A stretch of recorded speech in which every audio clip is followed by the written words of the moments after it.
My father is a burden. We don't need him anymore. Those words came from my own daughter's lips. My flesh and blood. She didn't whisper them in anger or frustration. No, she said them loud enough for the entire room to hear, with a cruel smirk on her face, as though she were proud to humiliate me. I can still hear the way her voice cut through the air, sharp and final, silencing every conversation around the dinner table. Plates froze mid-air, glasses hovered untouched, and every eye turned toward me, not in defense, not in outrage, but with that heavy, unbearable mix of pity and discomfort.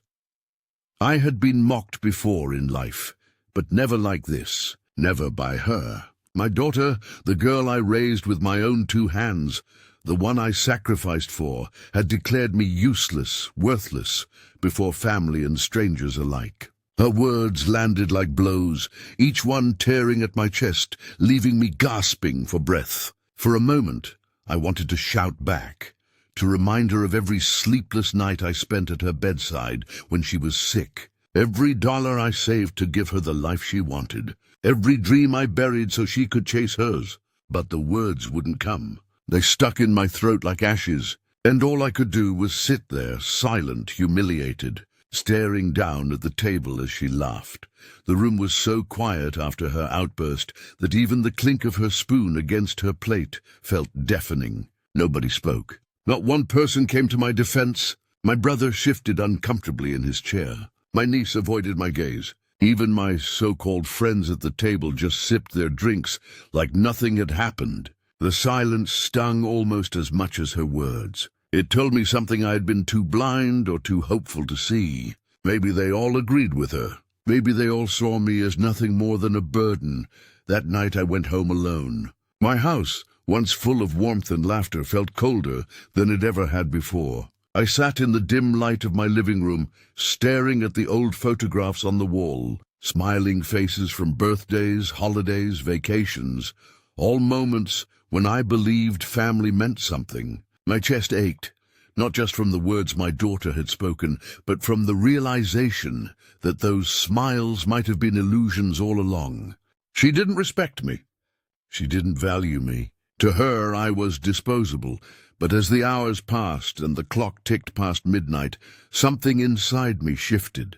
The pain didn't disappear, but it hardened into something else: resolve. My daughter thought I was powerless, that my time in this family had run out. What she didn't know was that my father, her grandfather, had entrusted me with something she could never take from me: his will, his legacy, his final words and instructions for everything he had built and saved throughout his life. I had never spoken of it, not even hinted at it. Why would I? It wasn't something I wanted to dangle over anyone's head. But her arrogance, her cruelty had changed everything. She wanted to dismiss me as useless, as someone who contributed nothing. Then she would soon discover just how wrong she was. Because tomorrow, that will be read. Tomorrow, she would face the truth, and the truth would cut deeper than any words ever could. As I sat in that silent room, I began to picture her face when the lawyer opened that folder, when the words on that page shattered everything she believed she deserved. I didn't want revenge, not really. What I wanted was justice. I wanted her to finally understand that family is not about convenience or control, but about respect. And if she couldn't give me that respect willingly, then she was about to learn it the hard way.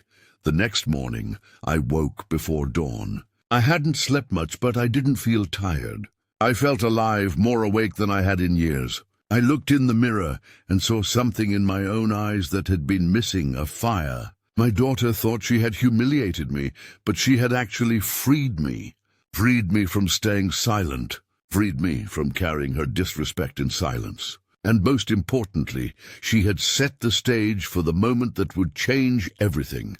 So to those of you watching this, let me say one thing: never underestimate the quiet ones. Never assume that because someone doesn't shout back, they are weak. Sometimes silence means they're holding on to something far greater than words. And tomorrow, when that will was read, my daughter was going to learn exactly how much weight I still carried.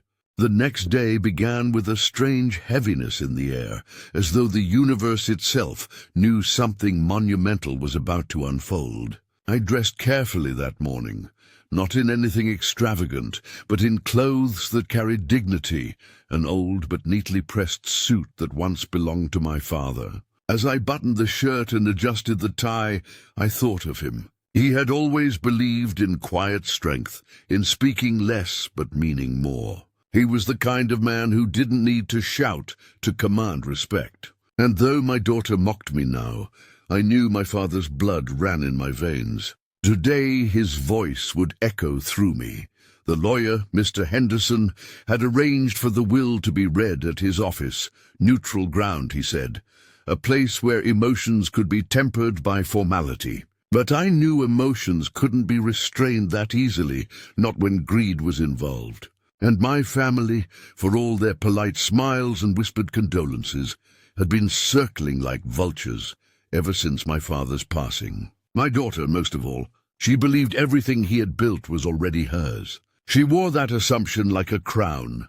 When I arrived at the law office, I was greeted by hushed voices in the waiting room. My siblings sat stiffly in their chairs, eyes darting between one another, calculating, guessing what they might receive. My nieces and nephews whispered to each other, some already planning vacations or purchases with money they hadn't even been promised. And then there was my daughter, standing apart, her arms crossed, her expression smug, as though she were the queen waiting to claim her throne.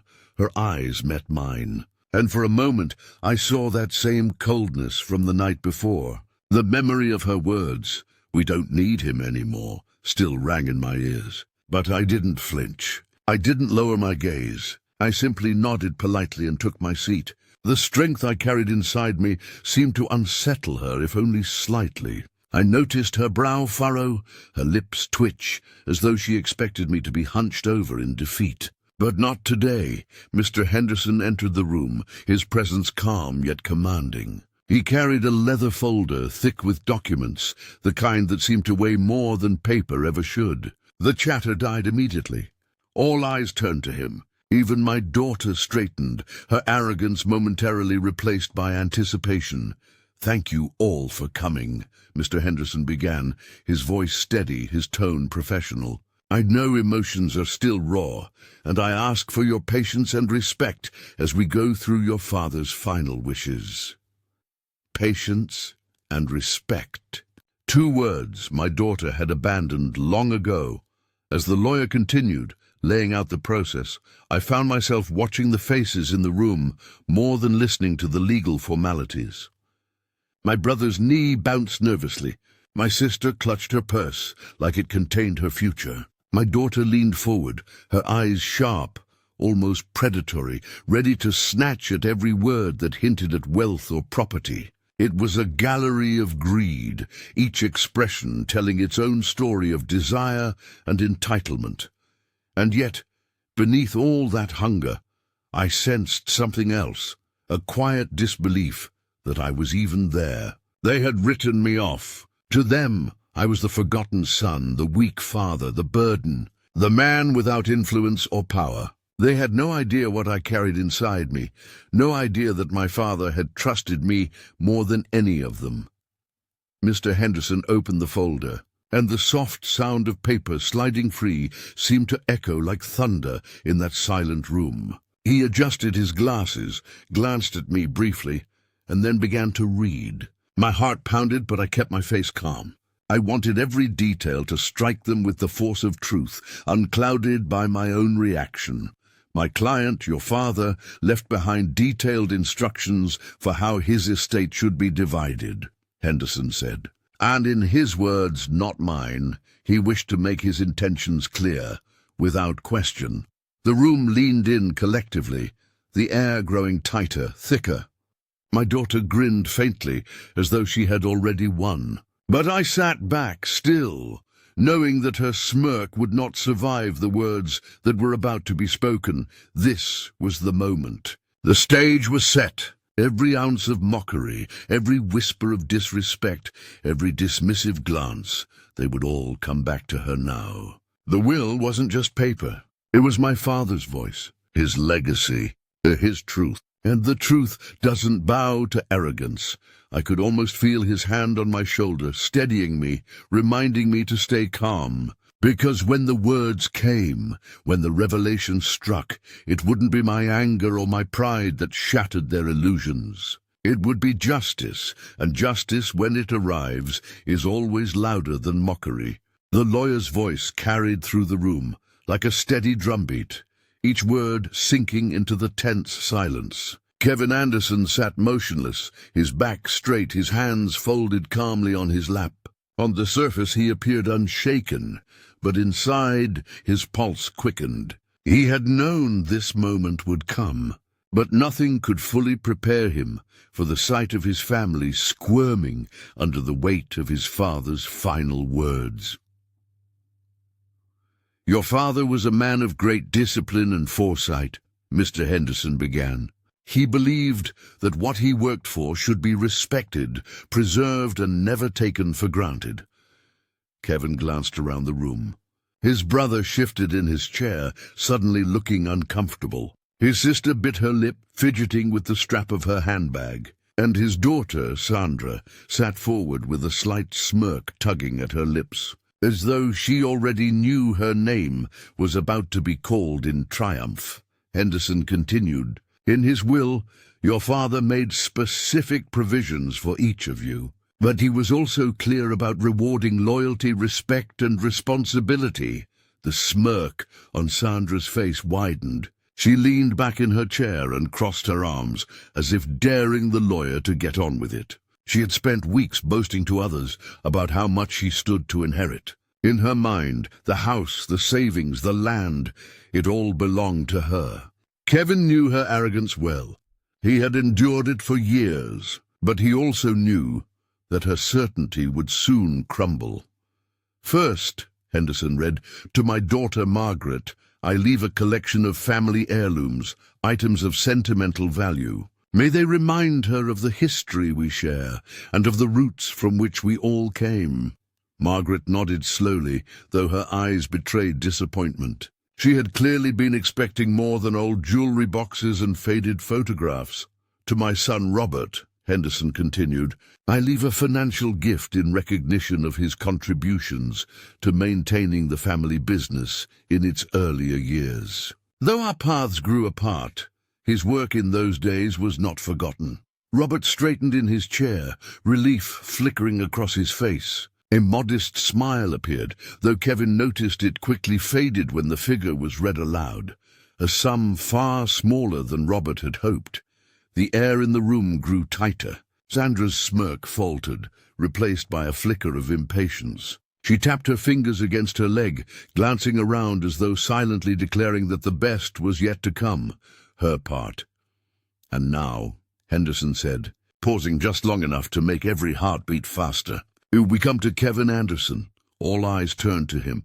Kevin felt the weight of his family's stares, the silent judgment they had always carried. He remained still, his expression unreadable. "My father leaves the family home, the surrounding land, and the majority of his financial estate to his son. Kevin, in his words, to the one who carried respect for family when others mocked it, to the one who bore the weight of responsibility quietly, I entrust what I built. He will protect it as he always has." The room erupted with disbelief. Gasps, mutters, angry whispers. Robert's jaw tightened, Margaret's eyes widened, and Sandra sat frozen, her mouth slightly open, her confidence shattered in an instant. Kevin did not move. He simply let the words hang in the air, as heavy and undeniable as the truth itself. For years he had been overlooked, underestimated, even mocked by those who thought him weak. And yet, in the end, it was he whom his father trusted above all. "This is absurd." Sandra finally burst out, her voice sharp and cracking. "He can't do that!" Dad was old. He didn't know what he was doing. Henderson's gaze shifted to her, calm and unyielding. "Your grandfather was of sound mind when he drafted this will. Every page is signed, witnessed, and notarized. His intentions are clear, Sandra. There is no ambiguity." Sandra's face flushed red. She looked from the lawyer to her father, rage simmering just beneath the surface. Her lips trembled as though she wanted to scream, but no words came. Kevin met her eyes, not with triumph or arrogance, but with the quiet strength his father had always admired. He wanted her to see that her cruelty, her mockery, her arrogance, none of it had broken him. For the first time, Sandra seemed unsure of herself. The room no longer revolved around her. The certainty she had worn like armor now looked flimsy, cracked, useless. And Kevin could see it. The first glimmer of fear. The will continued, but Kevin barely heard the rest. His father's words echoed louder than anything else. To the one who carried respect when others mocked it. Justice had spoken, and for the first time in a long time, Kevin felt the burden of his family's disdain lift from his shoulders. But as he looked at Sandra, her face twisted with resentment, he knew this was not the end. No, this was only the beginning of a new battle, one fueled by wounded pride and greed that refused to die quietly. And Kevin, with his father's legacy in his hands, was ready for it. Kevin sat alone that night, staring at the half-eaten cake still sitting on the kitchen counter. The candles had burned out long ago, leaving behind nothing but melted wax stuck in the frosting. A cruel reminder of what should have been a celebration. His birthday, a day he once cherished as a time to be surrounded by love, by family. But instead, he was told by his own daughter Sandra that he wasn't needed anymore. The words wouldn't leave his mind. They weren't spoken in passing or as a joke. They came out sharp, deliberate, with a sting meant to wound. "We don't need you anymore." He whispered them aloud now, as if testing their weight, feeling how heavy they sat on his chest. His daughter's voice echoed through the walls of his home, louder than any silence he had ever endured. Kevin thought back to all the times he had sacrificed for Sandra. The nights he worked double shifts to pay for her schooling. The car he sold so she could have a chance at her dream internship. The weekends he spent helping her move from one apartment to another. Every decision he made as a father had been about giving her more than he ever had. And now, it all boiled down to those 7 words. He picked up the picture frame on the coffee table. It was a photo of Sandra when she was just a little girl, no older than 7, sitting on her father's shoulders at the beach. Her tiny hands clutched his forehead, her face glowing with laughter, her hair tangled in the salty wind. That child had once looked at him as if he were her entire world. When had that look turned into disdain? When had his love become a burden? The next morning, Kevin forced himself to get out of bed. The house felt colder than usual, not because of the weather, but because of the emptiness. He poured himself a cup of coffee, staring blankly at the steam rising from the mug. That's when he heard the faint buzz of his phone. A message. His heart hoped it was Sandra. Maybe she had realized how cruel she had been. Maybe she wanted to apologize, but it wasn't. It was from Robert, his brother. The text was short but heavy. "We need to talk. It's about Dad's estate. Margaret is already making her move." Kevin's grip tightened around the phone. Of course. This wasn't just about Sandra's mockery anymore. There was something bigger brewing, something his daughter might already be involved in. He had heard whispers about Margaret meeting with lawyers, about Robert pushing for his share, but he never thought it would reach him directly. He had assumed, perhaps foolishly, that his family would respect his father's wishes. The thought made his stomach churn. Was Sandra's dismissal of him connected to this? Was her declaration that they didn't need him anymore not just about him as a father, but about him as a man who stood in the way of what they wanted? The pieces were beginning to align in a cruel puzzle, one Kevin hadn't asked to solve. By the afternoon, he drove to Robert's house. His brother greeted him with a tense handshake, the kind that didn't feel warm, but more like an agreement of necessity. Robert wasn't cruel, but he had his own ambitions. They sat across from each other at the kitchen table, the air thick with unspoken words. "She's going to fight you," Robert finally said. Margaret. She's already talking about contesting the will. And Sandra, well, she's been whispering that maybe you're not fit to manage things. Kevin felt a lump form in his throat. Not fit? After all he had endured, after all he had built? He clenched his fists beneath the table, keeping his anger hidden. Sandra said that? He asked, his voice low, almost breaking. Robert looked away. She said you're too old-fashioned, that you wouldn't know what to do with the house, the accounts, the properties. She thinks she can do better. Kevin leaned back, the weight of the betrayal crashing over him. His daughter hadn't just mocked him out of arrogance. She had mocked him because she already had her eyes on what wasn't hers to claim. The truth hit him harder than Sandra's words ever could. That night, Kevin returned home with his mind racing. Every detail of his daughter's attitude, every dismissive remark, every cold look, it all made sense now. She wasn't just cruel for the sake of cruelty. She had been setting the stage for something far more dangerous. And if he didn't prepare himself, if he didn't act wisely, he could lose everything his father had entrusted to him. But Kevin wasn't the type to roll over and surrender.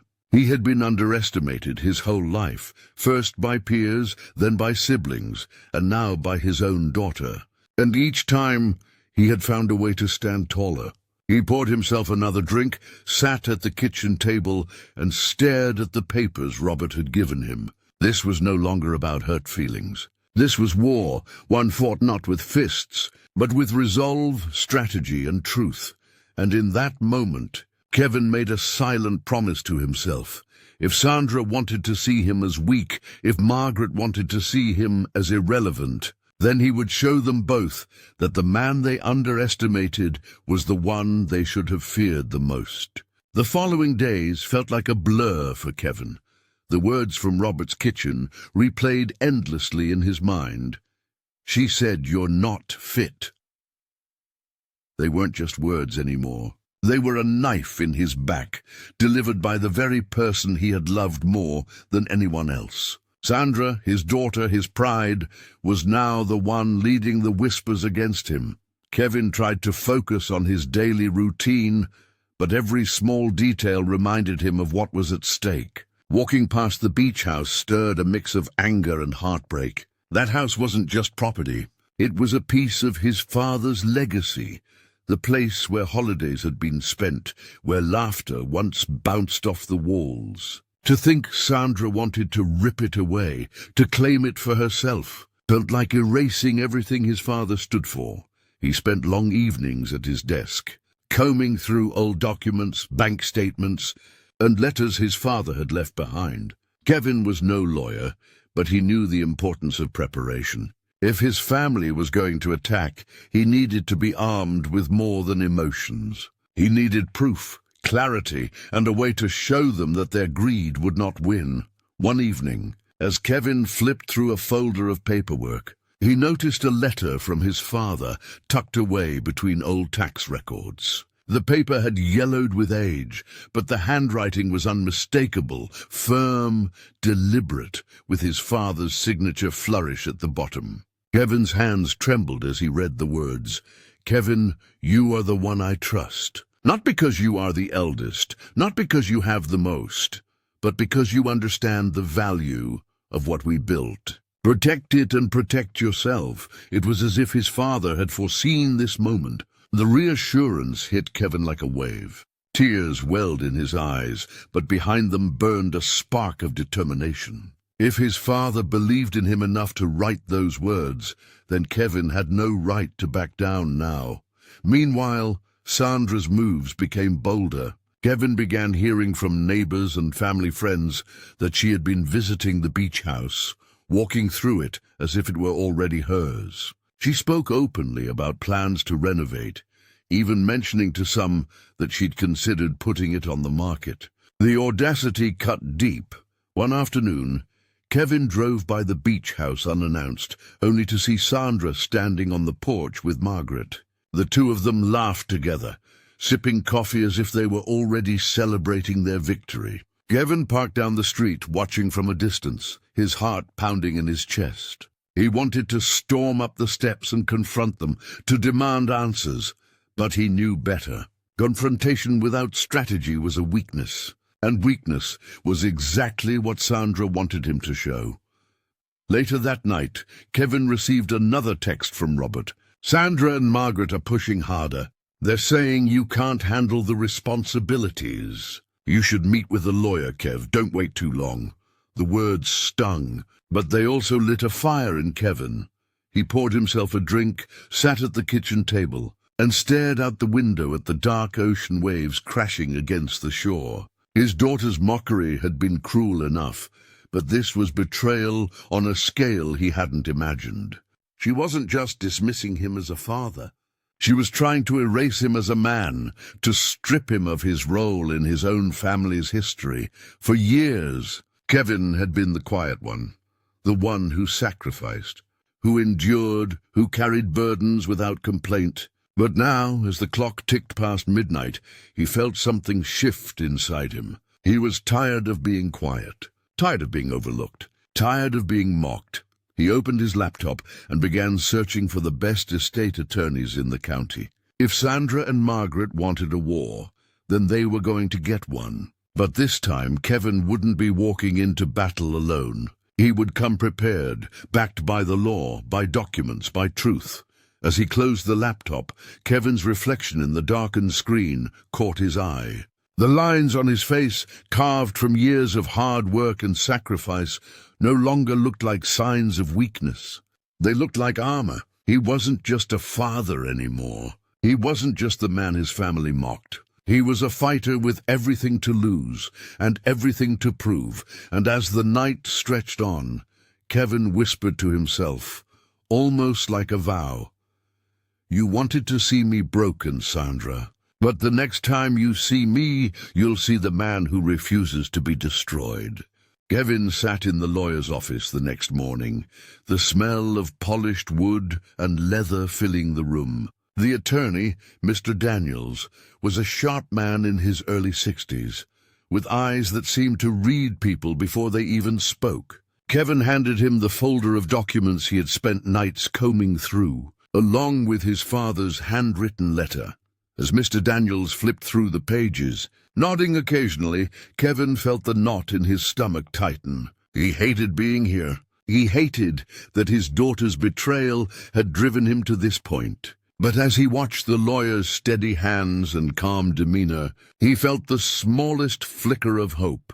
"This letter is significant," Mr. Daniels finally said, tapping his finger on the page with Kevin's father's words. "It shows intent. It shows trust. And if we pair this with the will itself, we have a solid foundation to defend your rights." Kevin leaned forward, his voice low and strained. "Sandra thinks she can take everything. She's already walking through the beach house like it's hers. Margaret is encouraging her. They're treating me like I don't matter, like I'm invisible." Mr. Daniels studied him for a long moment, then placed the folder down. "Kevin, the law doesn't favor arrogance. It favors evidence. If your daughter wants to challenge you, she'll have to do it in front of a judge. And with what you've brought me, I don't see her winning." The reassurance should have comforted Kevin, but instead it left a bitter taste in his mouth. He didn't just want to win. He wanted Sandra to understand what her betrayal had cost. He wanted her to feel the sting of shame when the truth was laid bare. As he drove home, Kevin's thoughts swirled. He remembered Sandra as a little girl, her laughter echoing as she ran along the shoreline, her small hand clutching his as they built sandcastles at the beach house. Where had that girl gone? How had she turned into someone who mocked him, who dismissed him as worthless? When Kevin pulled into his driveway, Margaret's car was parked out front. He sighed, bracing himself. Sure enough, Margaret was sitting on his porch, arms crossed, her face twisted in disdain. "You're really going through with this?" She snapped the moment he stepped out of the car, dragging the family through lawyers and courts. "Over what, an old house?" Kevin stared at her, his voice calm but firm. "It's not just a house, Margaret. It's my father's legacy, and I won't let Sandra or anyone erase me from it. Margaret scoffed, rolling her eyes. You're pathetic. No wonder Sandra doesn't respect you. Always clinging to the past, pretending like you matter. She's the future, Kevin. You're just dead weight. The words hit hard, but Kevin didn't flinch this time. He simply unlocked his door and walked inside, leaving Margaret fuming on the porch. For the first time in years, he felt something close to power, not in anger but in restraint. Let them talk. Let them mock. The more they underestimated him, the sweeter the victory would be. That night, Kevin received another message from Robert.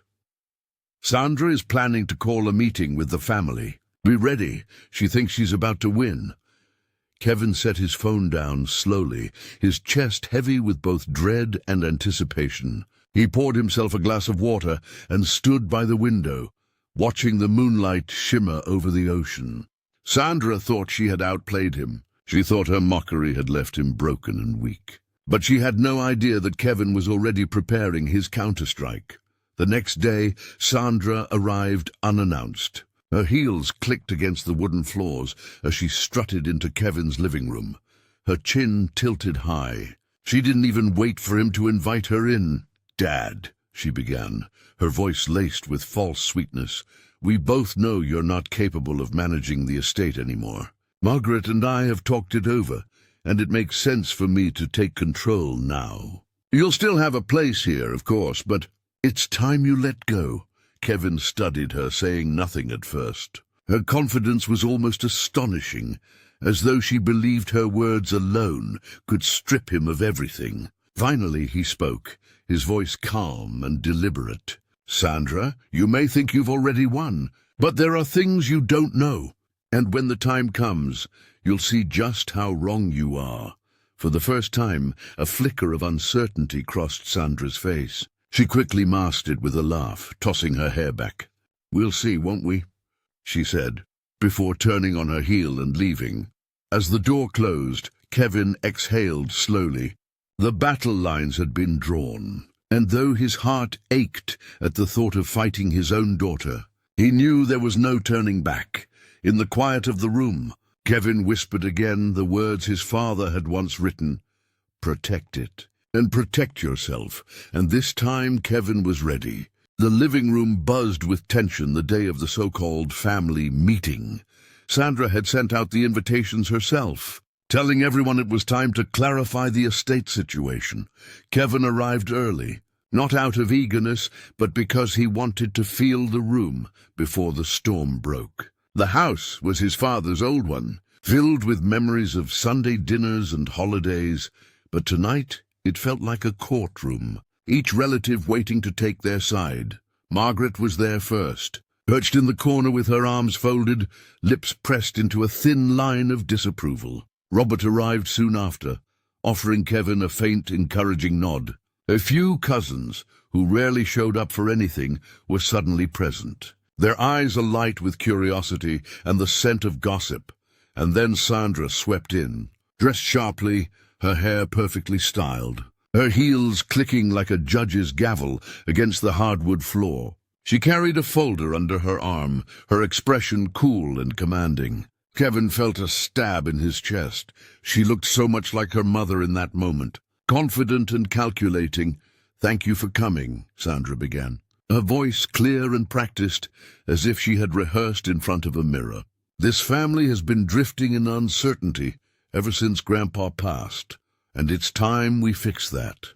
"Dad," she turned toward Kevin with a smile that wasn't a smile at all. You've done your best. But managing the estate, the beach house, the finances, it's too much for you. We all know it. You deserve to rest, to step aside, and that's why I'm prepared to take responsibility." A murmur ran through the room. Kevin sat still, his hands folded in his lap, his face unreadable. Sandra laid the folder on the coffee table and pulled out papers, flipping through them with dramatic flair. "Here are my plans for the beach house. Renovations, future rental potential, and even resale numbers. The place has been sitting in limbo too long. It's time we use it for the family's benefit. My benefit too, of course. After all, I'll be the one managing it. Margaret clapped lightly, muttering, "Well said." A couple of cousins nodded, clearly dazzled by Sandra's poise. Kevin's throat tightened. The arrogance in Sandra's tone, the way she treated his role as already obsolete, it stung. But he didn't rise. He didn't lash out. Instead, he let her continue, like a prosecutor spinning her case before the jury. "You've done enough, Dad," Sandra pressed on. "But times change. You've held on to this responsibility out of pride, not practicality. Everyone here knows you're not fit to keep handling things." The room fell quiet. All eyes on Kevin. It was the moment Sandra had been waiting for, the moment he would break, or explode, or crumble under her words. But Kevin did none of those things. Instead, he leaned back slightly, studying her, his voice calm and even. "Is that what you think, Sandra? That I'm not fit?" Sandra smirked, mistaking his composure for weakness. "It's not just what I think. It's what everyone knows. You've become irrelevant, Dad. This is my time now." Kevin glanced around the room, noting the mix of uncertainty, agreement, and discomfort on the faces staring back at him. His chest burned with emotion, but he held it down. He knew the time wasn't yet right to reveal what he had. "You've clearly thought this through," Kevin said finally, his voice quiet but cutting.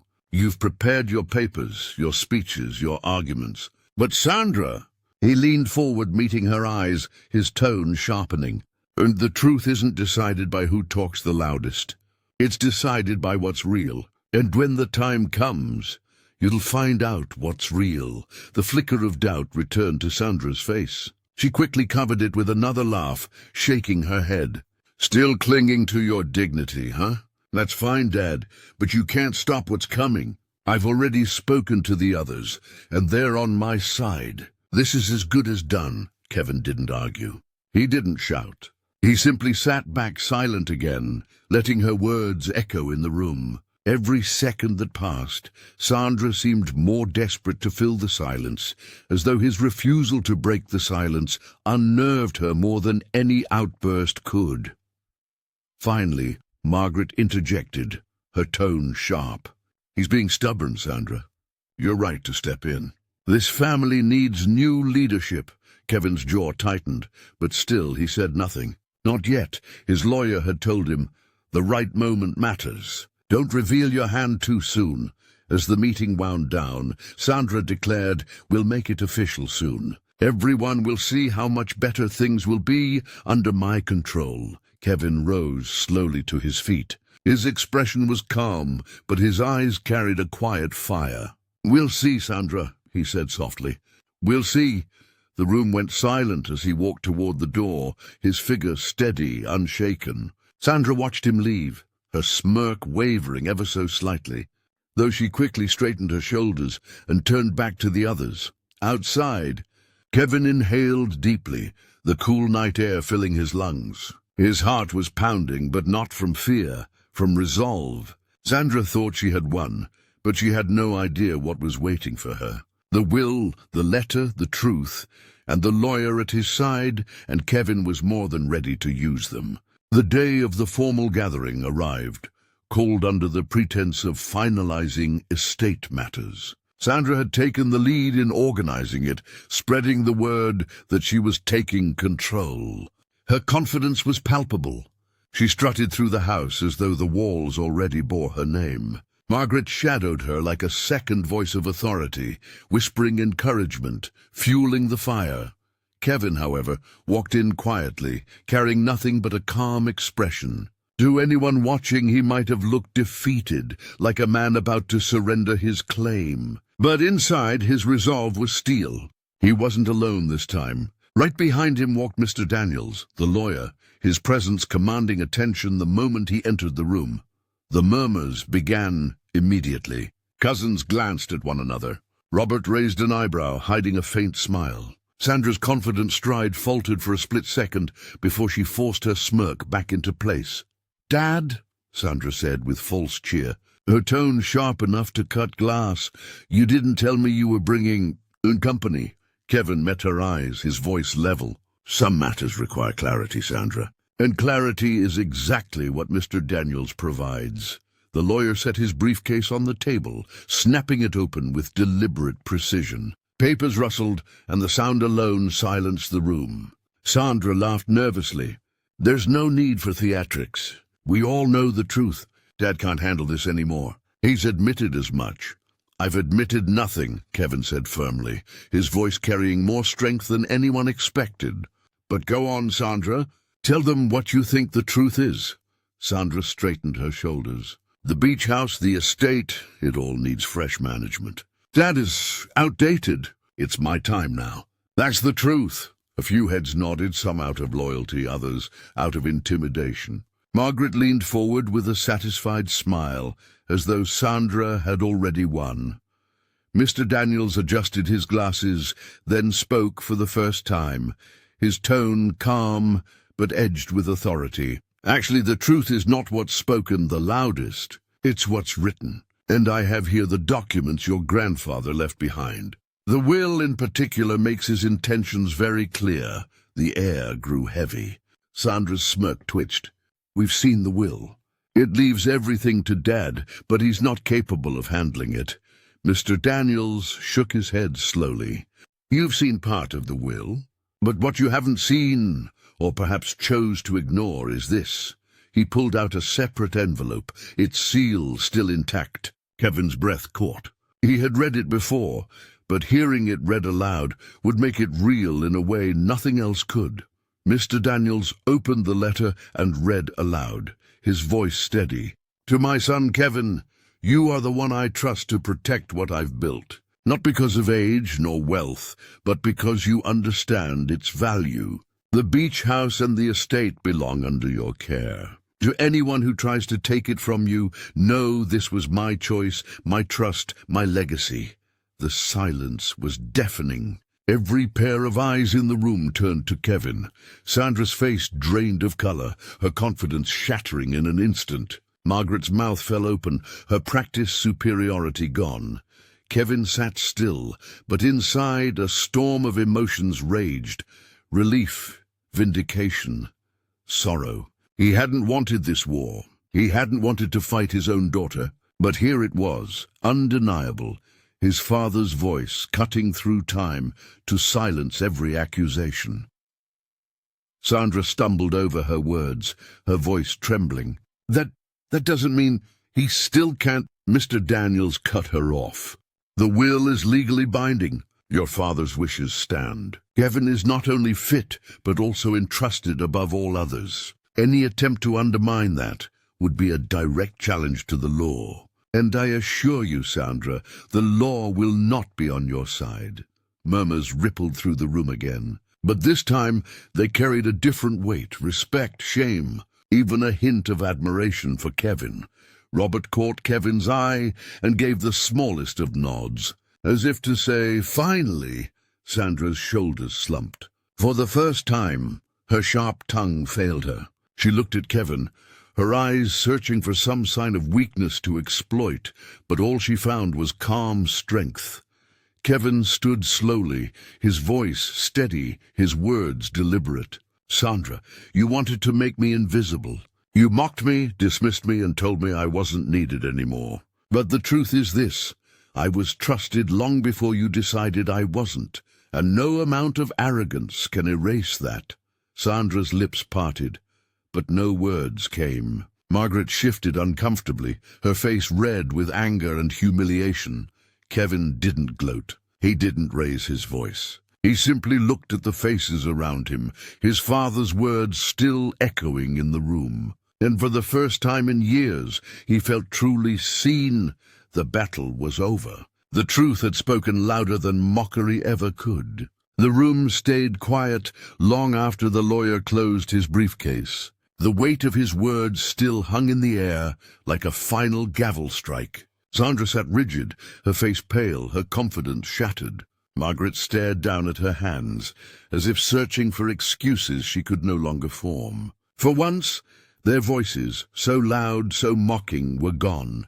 Kevin looked around the room, and for the first time in years, he didn't feel invisible. The judgment, the whispers, the laughter at his expense, none of it mattered anymore. He had walked into this battle not to prove his worth to them, but to honor the trust his father had left him. Now, with the truth exposed, he stood taller, steadier, as if a heavy chain had been lifted off his shoulders.